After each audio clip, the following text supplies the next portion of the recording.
Put a pin in my hold that thought. Yeah, I got it. So I was gonna say I think this movie has the most tense scene I have maybe ever watched in a movie.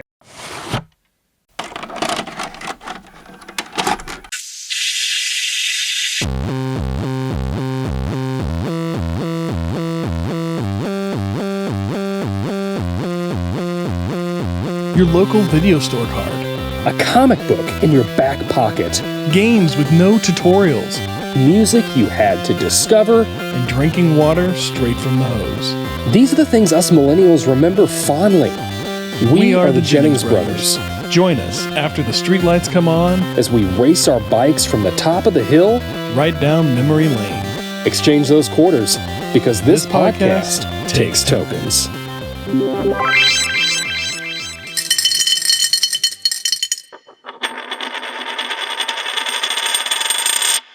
Welcome back to This Podcast Takes Tokens. I'm Deric, joined by my brother Ryan. We are here to talk about 2000's Unbreakable. Bruce Willis, Sam Jackson. Oh, this is a fun rewatch. This episode is a fan episode. Our good buddy Will Ford 81, who suggested this episode a while back. I don't remember exactly when, but it's been a while, probably close to the beginning of the year. And we're finally getting around to it. We were planning out our summer movie series, and we thought this would be a good one to kind of not start it, but definitely like lead into it. This is next week we'll be starting our summer series. We're doing all superhero movies, and we figured this would be a good one to kind of lead us on that march down to the superheroes movies, if you will. So yeah, we're going to talk about it. Yeah. Unbreakable. I forgot for a second the name of the movie. What movie are we watching? Yeah, Unbreakable. Released November 22nd, 2000. I remember this coming out. I remember seeing this in theaters. I remember M. Night Shyamalan being very, this was his second movie after Sixth Sense, which was like a big movie. And he was kind of the hot thing. What was like right after Sixth Sense? Yeah, I can't remember what it was. Oh, right after Sixth Sense, I believe it was The Village. I think. No, I think there was another one between Signs. I think Signs came. Was it Signs and then The Village? Okay. And then it all just. Signs and Unbreakable. Then yes. Anyway. Well, it was Unbreakable. It was Sixth Sense, Unbreakable, then Signs, then The Village. Then The Village. Okay. Then we had The Happening or whatever, and it's just like all... Yeah. Lady in the Water. Don't forget Lady in the Water, even though it's easily forgettable. Very easily forgettable. Honestly, I feel like a lot of them are probably, but we'll get into all that. Sure. Let's run down some numbers. This movie had a budget of $75 million. Like I said, M. Night, he was a popular kid back in the day. This was like his... J.J. Abrams era, if you will. He was hot right here coming off of Sixth Sense. So yeah, they backed him $75 million. Box office take. What do you think in opening weekend? How do you think the box office did on this one? Sixth Sense was super popular, and if this came out right after this, this is the follow-up a year later to the Sixth Sense. I'm gonna say it probably did pretty well. I'm gonna say opening weekend. It's a $75 million budget.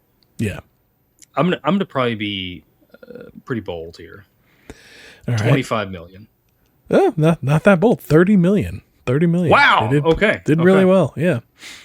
Worldwide budget or worldwide box office take. At the end of the day, last screening is rolled. How much do you think they earned worldwide? 350 million. Oh, not quite that much. 248 million. Okay. Still pretty decent. Yeah. Like what's 3, almost 4x. Yeah. So yeah, no big complaints there. I'm sure. Good. I mean, got him a few more movies. Absolutely. Sure. Yeah. Tomato. For better or worse. How do you think the critics felt about this one? You know what? I think the critics. I still think the critics were behind Shyamalan at this point, and rightfully so. I'm going to say 79%. 71. Wow. Okay. 71%. Yeah. Okay. They had his back. This was a pretty popular movie. Mm-hmm. Popcorn meter. How do you feel like the audience felt on this one? 88. No. 77. Yeah. They were not, but I mean, that's aggregate. It's I still don't know fresh. what it was. I kind of wish we had like the popcorn meter at the time versus like the popcorn meter now. Yeah.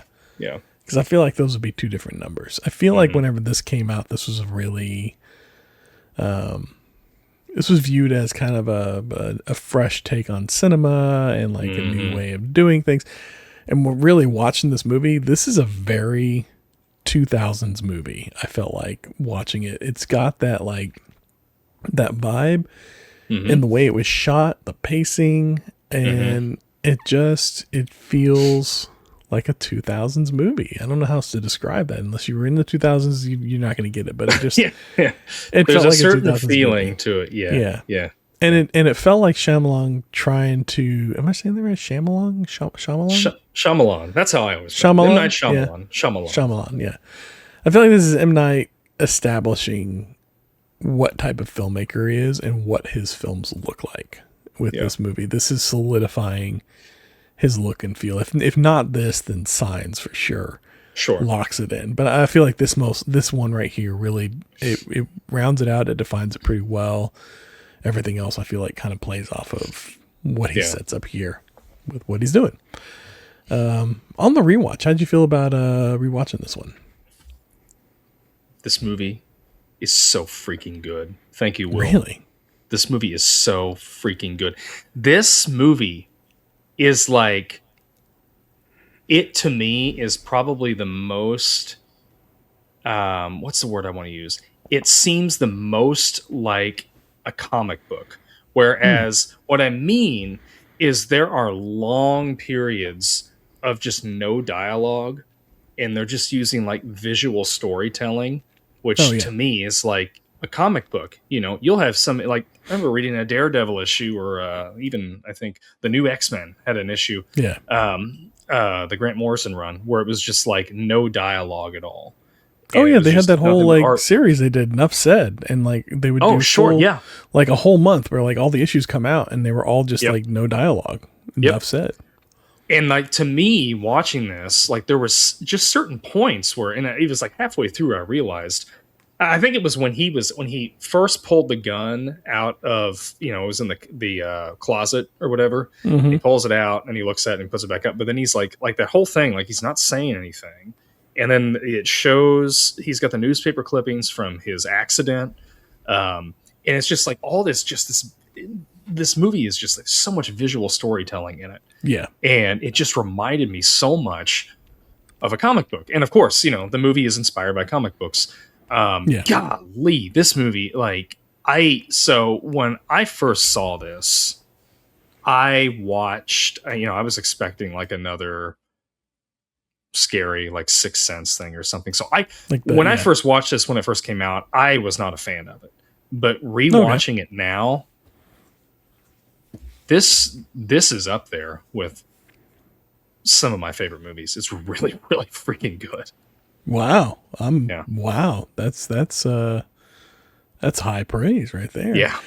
Yeah. Whenever this movie first came out, I thought it was like one of the best movies I'd ever seen. Absolutely. I'm right there with you. The filmmaking, the storytelling, the you know, the subtleness of it. It's definitely you have to be watching this. This is not a passive watch. You have to be engaged with this film to pick up on everything. Because if you're doing something else and you're looking away, you're missing a lot of the story that's being told. This is not a movie that you can just listen to or have on in the background unless you've seen it a bunch.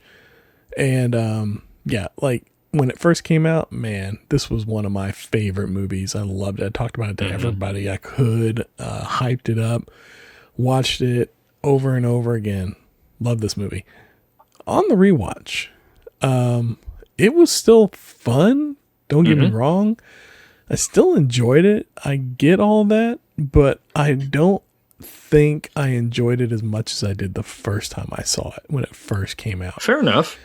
And I feel like it was just, I think, and this really got me thinking, filmmaking has changed in the way that we tell stories or way stories are told and through film now. Mhm. And it's a, very like, especially with like social media and like rapid fire, like cut scenes and stuff like that. Things don't hold, we don't hold the focus for too long. We move along through things pretty quick.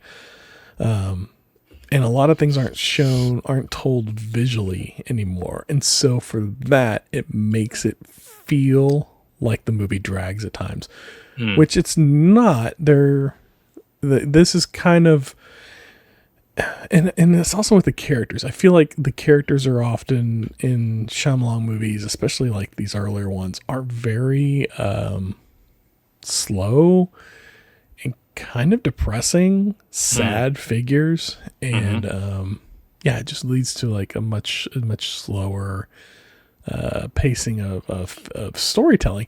And with something like Sixth Sense, that pays off because you're building to that moment of I see dead people, blah blah blah. Yeah. And with this one, you're thinking superheroes, you're thinking action, you're thinking we're gonna be go go go, like we're gonna have like a big fight scene. You don't really have that.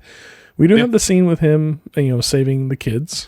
Yeah. There's that, which I thought there was more after that. And then all of a sudden we get towards, we're rolling up, and I'm watching this and I'm thinking, I look at like how much time's left on it. I'm like, oh, I got like 10 minutes left. I'm like, oh wait, did I screw up? Because I ripped my DVD and put it on my home drive so I could watch it in my living room because I don't have a DVD player in there. Sure. And I thought, oh crap, did I screw it up? And I clipped off the end again or something like that. Yeah, yeah. And then he just kind of like yada yada's on throughout the end of the movie, and we get like some text about what's going on, and the movie's over. And I was like, oh, yeah. I kind of thought there was a little bit more to this, but I guess that's it. We're done. We moved on. Yeah, yeah. But yeah, so like I said, though, it was a fun, nostalgic rewatch. But I don't feel like I got as much out of it as I did in the beginning. And maybe I milked it for all it was earlier. Could be. And now there's just not as much for me to reap anymore. I don't know. I think, like, for me, why I enjoyed it more is because at the time when this came out, like, I read comics, and I got into comics quite a bit, like, when you and I were younger, and we would go up to, like, Marcy's Cards and Comics, and we'd get stuff. But then I fell out of comics for quite a while. And, when this came out, like, I wasn't it's an expensive hobby. Like, it is. And I was not into any of that. So, like, this, like I said, I was expecting, like, kind of a horror thriller sort of a thing. And when I didn't see that in this movie, I was like, whatever. But now rewatching this, like, within the last 10 or 15 years, I've gotten really back into, like, reading comics and stuff like that. Oh, yeah. And, like, this reminds me of just, like, a lot of it. If now, let me get my thoughts straight. So now, when you typically see a darker take on an origin story for a superhero, it is very slow paced in the comic. It'll be very slow paced, and it's almost kind of anticlimactic the way that they kind of become what they're becoming. And I felt like this was the same thing. Like, I was fine with the pacing. I was fine with, like, everything. I think everybody, Bruce Willis, Robin Wright, and Sam Jackson, they just did so good. And even the kid that played his son, delivered. I thought did a really good job. Yeah. And it, like, I was okay with it not being action heavy, because really, like, at the end of it, he's not necessarily becoming a superhero. Like, it's not about that. It's more, he's like, Glass is trying to find these people that have supernatural almost abilities. Like, it's not, he even says, like, I'm not expecting you to be, like, super strong and, lift a car or something like that. Like, just something different. Like, you just touch somebody, you can sense something, like, and it's not like a spider sense where all of a sudden, and I don't know. So rewatching this with a comic reader's eyes, I was just blown away by this movie. I thought it was so well done. And I loved that at the end of it, he still struggled, like, beating this regular guy, but he did it, Yeah. And I love that they, like, the whole drawing of him, like the sketch that they had done for the newspaper and everything. And I just thought I thought it was so good. Like, what a great origin story, so to speak. For me. And I felt the same way with, go ahead. No, I was gonna say, and it's like the visual storytelling in this is like beautiful. Mm-hmm. Like whenever his mom puts the comic book out on the bench for him, glass, and he goes out there, and then they show like overhead the comic book, and it's upside down, and she rotates it, and the camera rotates with it. That's just a really cool shot.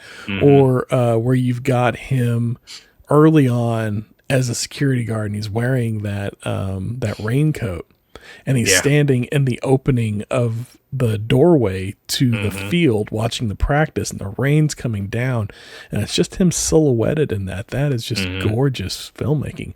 Absolutely. This film looks amazing. I would agree. Yeah, I felt like it's a lot of the shots just seemed like I would see them as panels in a comic book. Like, and it was just it was, oh my gosh, it was so well done. And I loved, like, I think it was a great origin story for Glass. Like, I want to go and watch. I think they made a movie Glass after. They made two movies off of this. Did they make two Glass movies, and then they made Split? They made Split, and then they made Glass. And then they made Glass. Okay. They, like, at the very, it's like Split was like its own movie, and then I think at the very, I never saw it, but at the very, like, last, like, the end of it, it may have even been a post-credit scene. I think they show Bruce Willis's character, and it's revealed that this is actually, like, taking place in the same world. And then we get Glass, where he brings the two of them together. And I feel like watching this movie was written and made with the intent of doing at least one sequel. Maybe Split and Glass were his plan all along, and it just took a while for him to get back around to it. I don't know, but I am glad that, like, he got to finish it out, before Bruce Willis retired. And I kind of want to go back and check those out and see how the story continues, because it feels like this is the beginning of a longer story, and I want to see more of it. I want to see more Sam Jackson, because I personally think, after watching this, and maybe this is my high of watching this movie, but, like, as I'm watching it, I'm like, people are going to disagree with me, I'm sure. I think this is Sam Jackson's best role. Like, the way he delivers lines and the way, like, he just carries himself throughout this movie is it's so well done. It's so well done. Like, I just cannot throw enough praise at this. It's so good. Yeah. I don't know about his best role, but it's definitely like this is a role you can tell whenever an actor enjoys the part that they've got, and he's really enjoying the part that he's got. And I feel like M. Night probably worked with him on a lot of stuff stylistically. Like, the color purple is like Sam Jackson's signature color. I feel like that he probably brought that to the table. Like, maybe the cane, I don't know, like definitely the way like he moves and walks and all of it. Yeah. He's definitely enjoying it. He's growing beyond what the role was on paper, and bringing us this, like, much fuller character. And it's a lot of fun to watch. Like, but like anything with like Sam Jackson and Bruce Willis is just like, I'm there. I'm in. Yeah. I mean, they're both just great. Yeah. I forgot, like, watching this movie, how humanized he tried to make David Dunn, Bruce Willis's character in this movie. Like in the beginning, the opening scene where he's on the train and he's talking to the girl, he takes off his running ring bag. And I was like, oh man, I forgot about that. Yeah, he's kind of like, yeah. And then like he reveals, oh wait, they're divorced or they're divorcing or whatever. They're split. They're separated. Yeah. Like they're separated. And it's like, okay. And he's just kind of probably like playing the field. Just trying to like, well, I feel like no, because he talks about like how he's depressed throughout the whole movie and he doesn't feel complete, and he gave up his football career to be with her.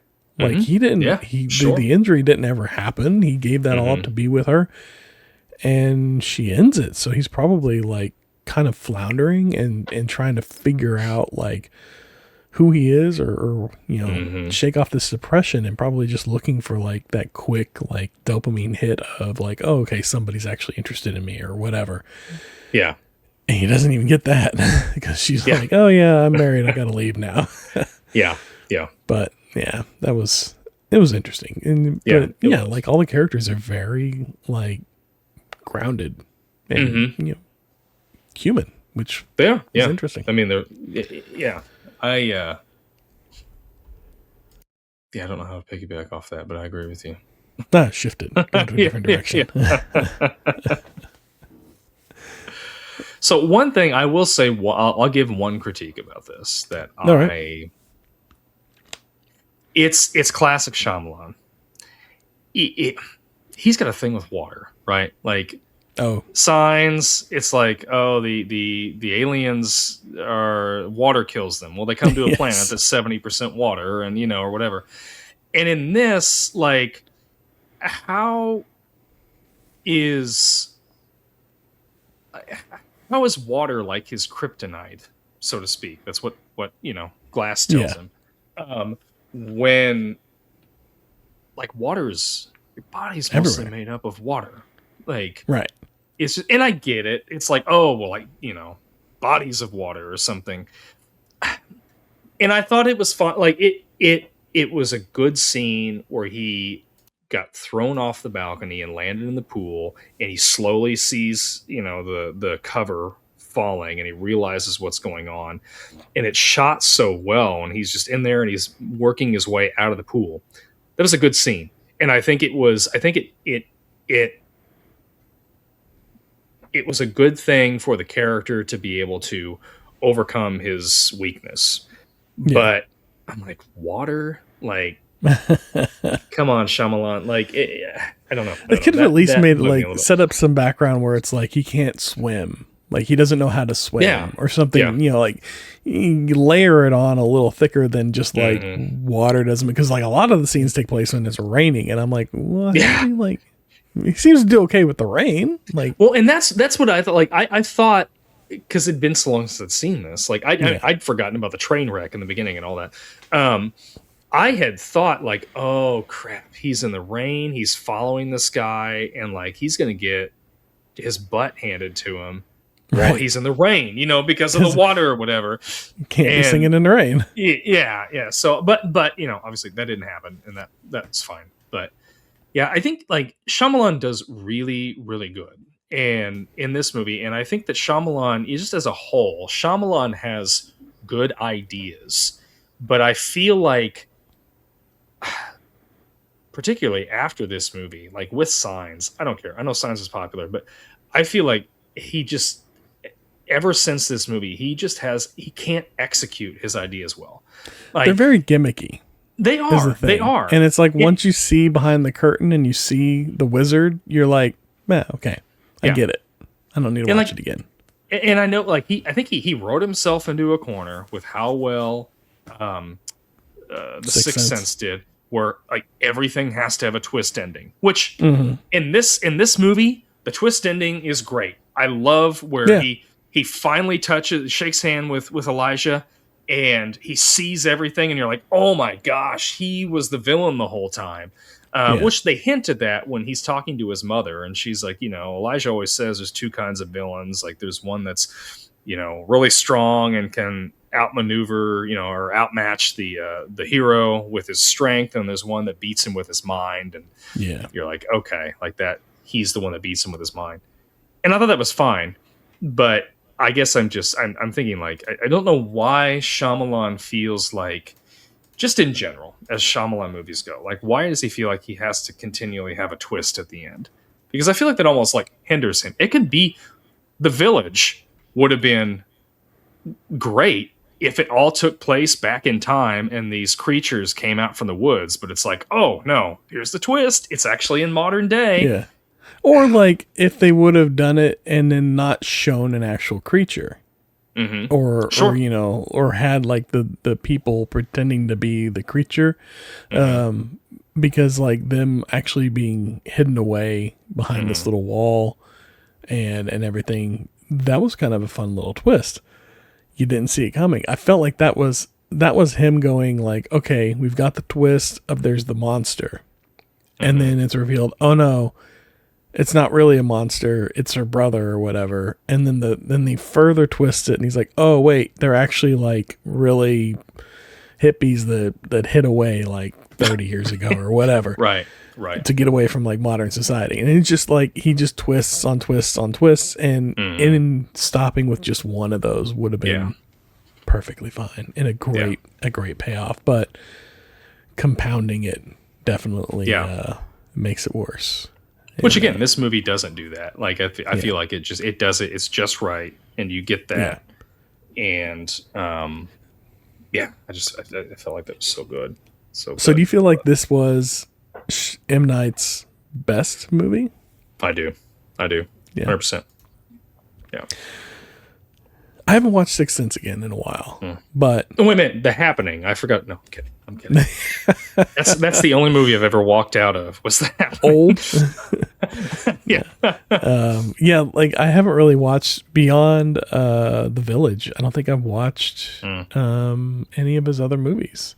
So with that, like, and Sixth Sense I haven't seen in forever. Yeah, maybe whenever we watch Sixth Sense, that might change my opinion. But yeah, I would agree. This is probably his best best movie, at least for me. Although I've heard like Split's really good. And I do want to watch, but again, decent. it's like in the same universe. So like, I feel like this idea, this world that he's built is very interesting. You know, it's not your typical caped crusader, super villain sort of a thing. It's real people. It's very grounded. Yeah. And they're just enhanced. They're enhanced. Like he's just trying to do the right thing. Like what's he want? What at the end of the day, what does Bruce Willis want? He wants his family back together. Yeah. And he, wants a decent job, I guess. Yeah. Oh, justice. Sure for that. Yeah. And then honestly, like Glass, I'm not excusing anything he did. He murdered hundreds of people. Yeah. But thousands. Like he is, sure. But he really is just like trying to find somebody else like himself, I guess, a little bit. Yeah. He's trying to confirm his theory. Mm-hmm. Yeah. Which really, like, his thing was like he's got brittle bones. He's got a legitimate medical condition. Yeah. He doesn't have like a super villain power or anything. He even talks about like his medical condition. He's got grade 1 and it goes all the way up to like 4 or something like that. So it gets worse for some people. And I'm like, so then he's really not the antithesis of David Dunn. He's just a guy with a disease that dealt a bad hand. Yeah, that was dealt a bad hand, and he's like has this theory and starts killing a bunch of people to try and find somebody who's exactly the opposite. I don't know. That was kind of sticking with me as I was watching it. I was like, he really isn't like special powered. He's just got a disease, like a common, common, but a normal disease. Well, that's what he's saying. He's like he's the, what is it, the antithesis, like the exact opposite or whatever of Bruce Willis's character. But yeah, I don't know. I mean, throughout comic books, like there's several, supervillains, like Sluther, for instance. That doesn't even have any superpowers, but like he's super intelligent. Super intelligent, yeah. But I mean, it's not like I would argue that Glass is super intelligent. Like to be able to orchestrate all this stuff, and could have literally would have probably gotten away with it Is he super intelligent, or is he just like what's is he just got like a little bit of Asperger's and he's super fixated on this one thing? Could be. It could be. Yeah, I don't know. Yeah, but I mean, so obviously, like, knowing that Bruce Willis is going to be able to see what, his life when he shakes his hand, mistake. But the biggest mistake, which I guess kind of like, maybe he's not super smart, it's just to keep newspaper clippings and like all this information of all these accidents that you like. Look, I did it. Evidence, and it's not like even in a hidden room. It's like in his room where he stores his comic book collection at. Right. And so that was, I guess that I don't want to say irked me, but it kind of, I thought that was a little bit silly. But I don't know. Still him being the villain at the end of it all is it was a great twist. Now, speaking of, go ahead. Okay. Well, okay. Yeah, I'll let you go. Okay.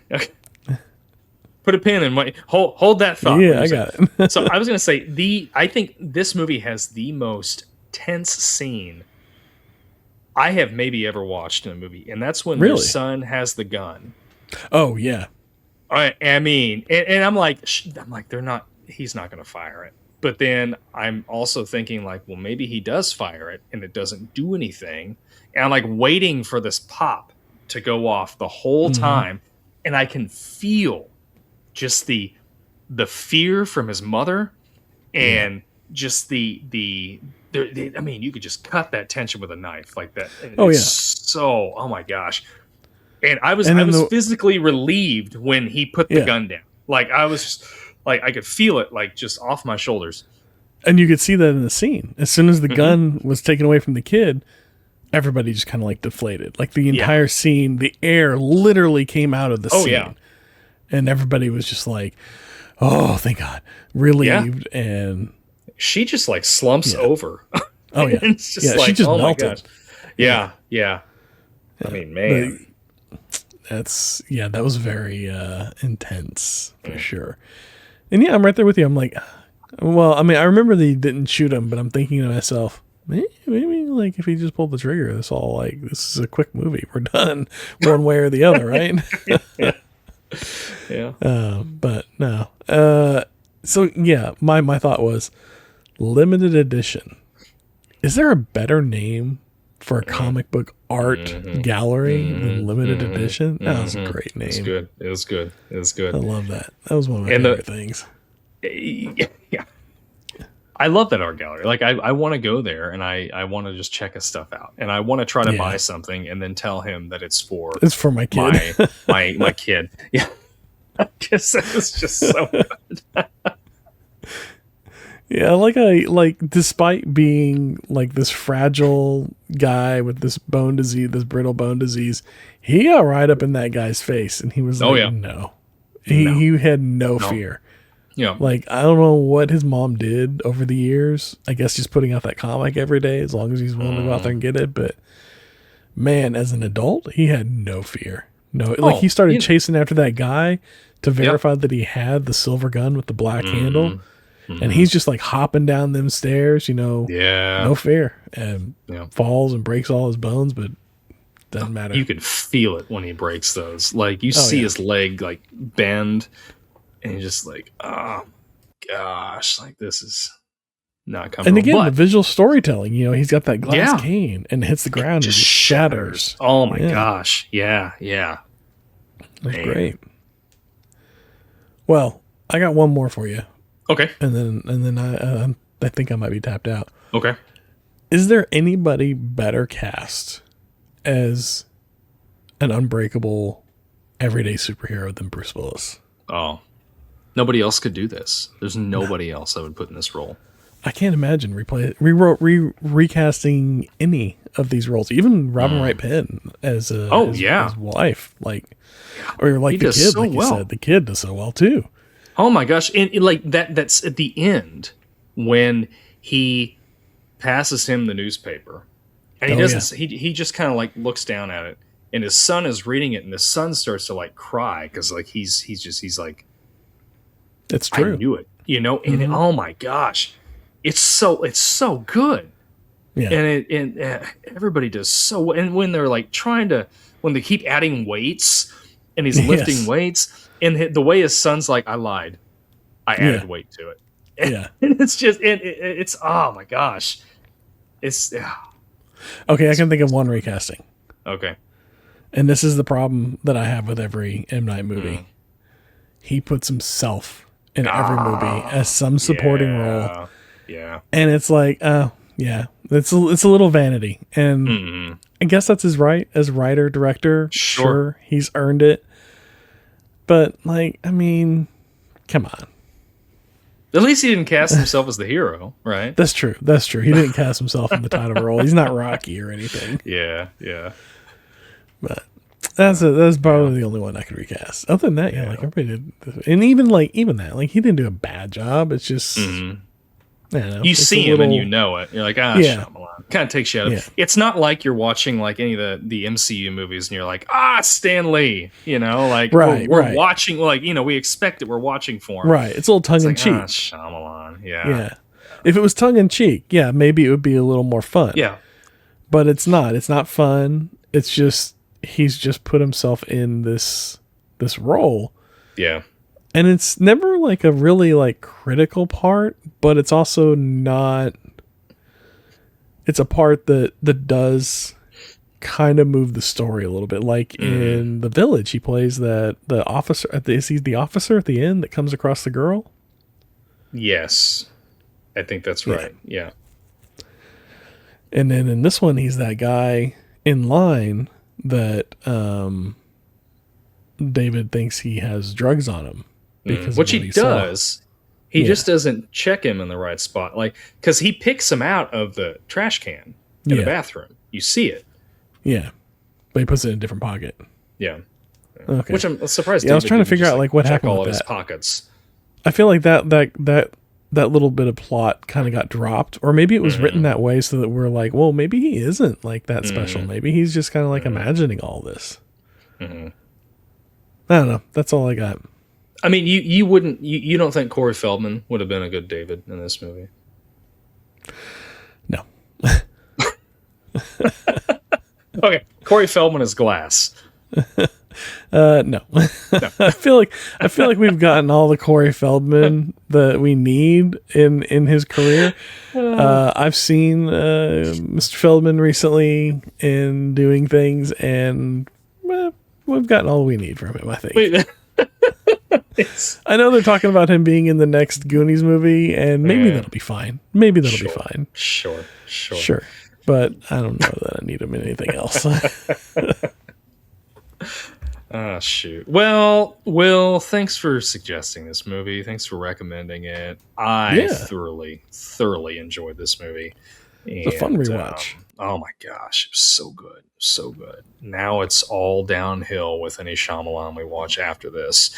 Until maybe Split or Glass. Oh yeah. Sixth Sense was good. But maybe it's a Bruce Willis Shyamalan thing. Maybe that was the magic was Willis. The magic is them together. I mean, even if he's a post-credit scene in Split and then he's in Glass, like it's, maybe. Those are all his great movies.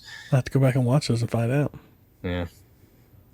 I don't know. Well, future episodes, I suppose. Yeah. Well, do you got anything final for this one? No, I don't. It was fun. It was great. It was more than fun. It was. I was blown away by this movie. I really was. All right. Let's give it a rating. Yeah, let's give it a rating. Let's do that. Let me get that pulled up over here and put it right there. Okay. Retro rankings. We are on 119 Unbreakable. Nope, sorry, 120 Unbreakable. 120, yeah. Yeah, so we'll refresh you on the numbers. Budget of $75 million, worldwide gross of $248 million, IMDb rating of 7.3, Metacritic of 62, Tomato meter 71, popcorn meter 77. Okay, first time you watch this movie, retro score, what would you have rated it? I can tell you right 60. now, I would have given it a 90. 60. You would for have you. given it a 60 for I would me. have given it a Didn't 90. like. Yeah. Okay. I thought this was just like a. It's fantastic. This is one of those films that, like, when it came out and I watched it, I was like, "There's a secret here. This is trying to tell me something about life or something," and I got to rewatch it and find out what that is. And Shyamalan it was one of those speaks movies. to me. It does. So yeah, I would probably give it a 90. Man, what a statement that is nowadays. Rewatch. How'd you feel on the rewatch? I would give it a 95. I notch it 5 points because of the water thing. Fair There enough. could have been a better way to have him. This is some sort of. Although the scene really good. He's drowning. But. It could have been cake. Could have been cake. That's what it should have been. Oh man, that movie Jumanji was so good. It was so good. All right. Okay, Kevin Hart as Glass. There we go. Oh, that's a different movie. Yeah. Now we're in the like the scary movie like parody territory. Yeah. Oh man. I think I'm giving this in the 75 on the rewatch. It was fun. I enjoyed it, but it wasn't as good as I remembered. But I don't know. I don't know if that's just me changing with time and age, or if that's current cinema changing my perspective on how storytelling should persist. I don't know, but it didn't hold me the same way, so I can't give it the full gambit. Sure. Technicality. How do you feel like this movie did technically? I will give it. It's hard. I'll give it a 95. And I'm going to give it a 95 because I feel like like visually, like we've discussed all that, so well done. But like you said, Shyamalan in that throwaway scene, kind of like, okay, it's Shyamalan. Yeah. We got it. Yeah. I'm saying 95. I felt like it is beautifully shot. It looked great. Pacing was a little slow, but the pacing was of the time. This is a movie and it worked for when it came out. And the acting was fantastic throughout. Yep. Yeah, there really isn't much that pulls it down. It's just kind of like little things like, Shyamalan's got to put himself in there, fine, but it's a little distracting, especially once you know who he is. And then, like, water is a weakness. I feel like that maybe needed another layer. Like I said, maybe like he can't swim or something, but... I guess they tried to give us that with the pneumonia thing, but yeah. Anyways, 95. I would agree. Okay. Rewatchability. How likely are you to rewatch this film? I'll give it a 90. I will rewatch it. I'm not going to go as high. I'm going to give it a 70. I'll rewatch this. I don't know when it's going to be, and somebody's probably going to have to ask me to rewatch it. I don't know that I'll necessarily rewatch it on my own. So do you want to rewatch it this weekend? I'm asking you. No. All right, token rating score of 77.5 on that one. Not bad. My 60 is probably bringing that down some. Mine too. Yeah. Or my lower scores was 75 and all that. Well, that and the tomato meter, popcorn meter, that's in the 70s. Yeah. I Metacritic's forget about those. 60s. Yeah. The budget is only like 3.5x or whatever, so that's not doing it any favors. It's middling. And that's it's fine. 70, what was it, 70? Our token score? 77.5. It's very good. We've had way worse. Bloodsport at 55. Yeah. Could Van Damme have been the lead in this movie? God, no. Okay, no. How about the kid that played the young Van Damme? As Glass? With the accent and everything? With the completely different movie. Yeah. All right. Let's move on. Retro Ramble? Yeah. What do you say? I left you last week with a question. This is one that's going to be easier for you to answer. Of all the famous people who share your first name, who is your absolute favorite? And then we were talking over the weekend. Yeah. And I threw out there, if you give me a last name one, we'll do some bonus points on this one. Mm-hmm. So, who's somebody who says, oh, like the famous blank, whenever they're talking about your name? First or last? I'll go first. Go first. I can't say this with a straight face. Dang it. I was going to just be deadpan and say Ryan Seacrest, but no. Ryan Reynolds. Who else could it be? Yeah. Maybe Ryan Gosling, but Ryan Reynolds? Like, yeah. Come on. You got lots of Ryans to pick from. Yeah. So it's a little unfair. There is not a Deric spelt the way I spell it that I could find. Okay. So you just had to cheat a little bit. So yeah, I fudge it a little bit. It's a different spelling, which is fine. Mm-hmm. And this one's going to be here. Okay, it's a Deric. I'm going with Eric Clapton under the pseudonym Deric of Deric and the Dominoes for Layla. What a stretch that is. So yeah. That's my Deric I'm going with there. Okay. Do you got a Jennings? I just feel like you just didn't think this through all the way before. I didn't. Whenever I asked the question, no. A Jennings, Waylon Jennings. That's what I got too. Waylon Jennings. Yeah. Yep. One of the highwaymen. Just a good old boy, rambling man. Mm-hmm. Yeah. Yep. I guess you go Peter Jennings if you want to be a little more intellectual about it, but nah, Waylon Jennings. That's Ken Jennings. I thought about Ken Jennings too.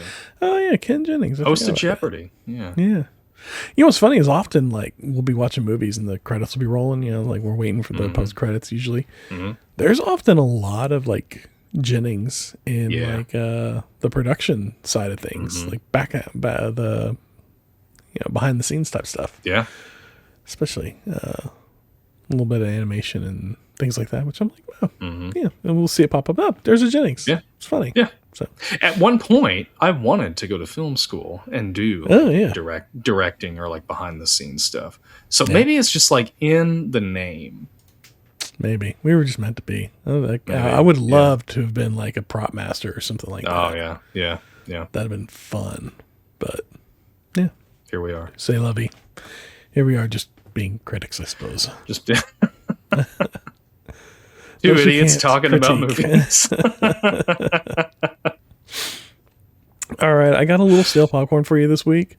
Okay, let's hear it. A little kernel, just like one or two, if you will. Like in the past, I've talked about, and I think I even talked you into XM satellite radio for the truck. Oh yeah. Do you still use it, or did you drop it completely? I dropped it. Yeah. I liked it, but then I decided that I liked being able to just do like full album listens and stuff like that. So I switched back to Spotify. I think I caught up to you. I reached a point where, like my thing was coming up for renewal, which meant that I have to contact them and threaten to quit for them to drop the price to a reasonable, like $8 or whatever it ends up being. And I was just like, you know what? No, I'm not going to do that. I realized that my truck has an option where I can plug in a USB stick, and if it has music on it, it'll play off of that. And that accomplishes exactly what I want from the XM, which is just to have music on and not have to fiddle with finding a terrestrial station, especially if I'm driving outside of my area and I can just have music on, and I don't have to fiddle with my phone. That's the other thing that's annoying is whenever I try and play music through my phone, every time I get out of the truck and I get back in, I have to like get it started again. Like even though it's got like the Android Auto or whatever, it doesn't like if I do something else out on my phone that involves audio and then I try and plug it back into my truck, it loses where it was on the playlist and I have to find the playlist and start again, or I have to get onto my phone, which defeats the purpose of hands-free, and go into the app and start it and pick it up where I left off.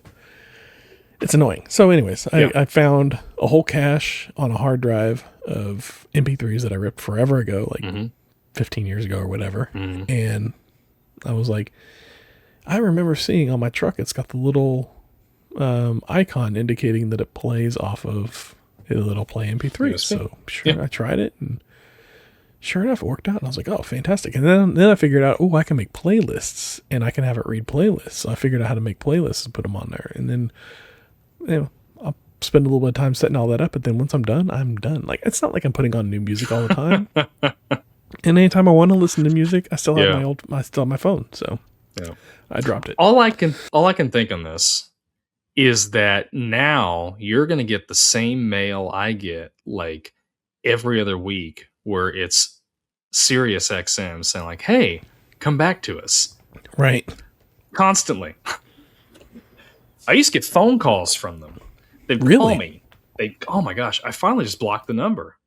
I'm like, I don't want it anymore. If I want it again, I will sign up for it again. But like, you're not going to be able to, you're not going to call me and be like, "Hey, you really want this?" You know, the salespeople have to stay on the phone with you, right? Until you tell them no, or you start swearing at them, or give them a good enough reason to go away. So you can really just sit there and quiz them about the music that they have on their stations. Be like, so, do you have a station that plays like Beatles? And I'm like, oh yeah, we got this station here that'll play Beatles, and this station here that'll play Beatles. Okay. Do you have one that plays exclusively Beatles? Well, no, but we do have these other stations that play Beatles. Oh, okay. How about a station that plays Wings? Yeah, we have this station here that'll play Wings, blah, blah, blah. Okay. And then just kind of keep them along. Just keep stringing them along. You got wireless, headphone on, and you can continue about your life and just waste their time. Okay. However much it costs them. As much as I hate the phone calls, like, these people are trying to earn a living. Hey, they're getting paid either way. I guess so. I got no problem wasting their time if they're going to waste my time. Fair enough. All right. What do you say we move on to some Gum Under the Seat? Yeah, let's do it. I got a couple here from the episode. What do you got? That we're doing here. So these are all from our buddy Will Ford, 81, the one that recommended this episode, this movie to us. Hit 3 here. He said this film is peak Shyamalan. He's at his best when he takes his time developing characters and story. His greatest strength is his visual storytelling, and I'm so glad you touched on that, Ryan. Yeah. Yes. He also said, story-wise, this has to be the most believable superhero story where the hero doesn't understand his calling and the villain's motivation is believable, as it is terrifying. By the way, how great is that scene where Elijah dresses down the prospective art buyer? Yes. Oh, yeah. Yeah, we discussed that. Yeah. That was great. M. Night does such a great job, like he says, with developing characters over time.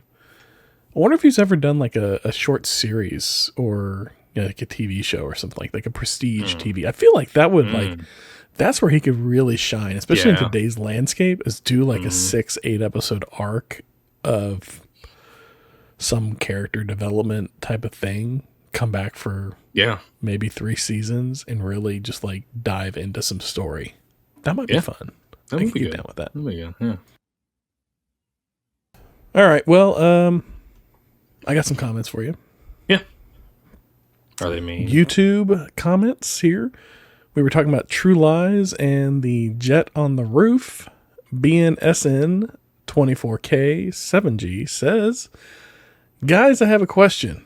Are his stories and her stories the same or nah? I have no idea what he's asking. Are his stories and her stories the same or nah? And that's whenever we were just from a little clip where we were talking about the jet on the roof during True Lies. I cannot decipher this comment to save my life. And I was hoping maybe you could help me shine some light on it. Are his stories and her stories the same or not? I have nothing. I'm sorry. I have no clue. Sorry, BNSN. We got no answer for you. It's not a clear question. We can't answer it. But thanks for commenting. Yeah. Thanks for including us in your thought process there. Yeah. Just complete it next time for us, please. All right. We were talking about Half-Life and the gravity gun being the best weapon in gaming. Eric Eric Ruiz. Sorry. Eric Ruiz, 4947. It's whenever they're all lowercase, it throws me off. Yeah. Eric Ruiz, 4947 says, this game is it just says game is a masterpiece. Sure, he's saying this game is a masterpiece. Sure. I think Ryan would agree. Probably your favorite, right? Yep.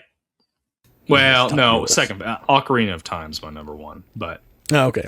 Yeah. Another comment on the same subject. Mr. Matt Magoo says, I gotta hang on. Do you have a VR headset? Because it's one of the best VR mods available. It would give you a whole new way to enjoy the game. You know, you need a VR. You need your VR legs because you move fast. Haha. But it was an amazing VR. You seriously have to try it out.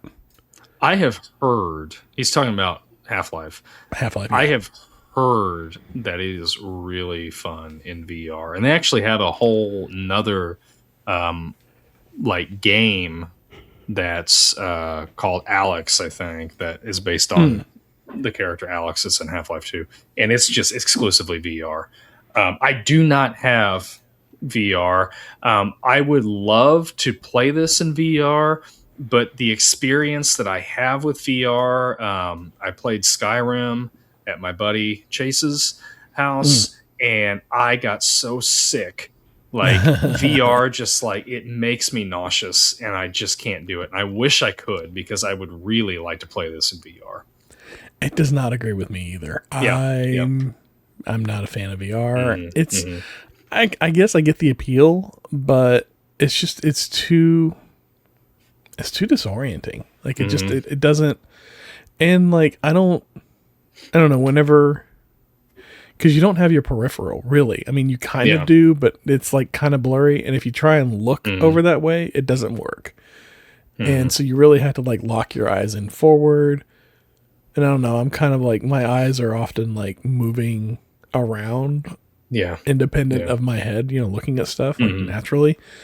So I think that plays against it for me. Like I feel like with VR, you really got to like lock in your focus straight ahead and move your head to see things. And it's like a different, and then there's the whole walking aspect of it. I mean, I don't believe I'm going to be the type of person that's going to be in a VR headset and try and take off running into a wall or anything like that. I don't understand the people that do. But yeah, movement's a little weird in it too. It's just not for me. It's just not. I wish I could. I really wish I could. I think do.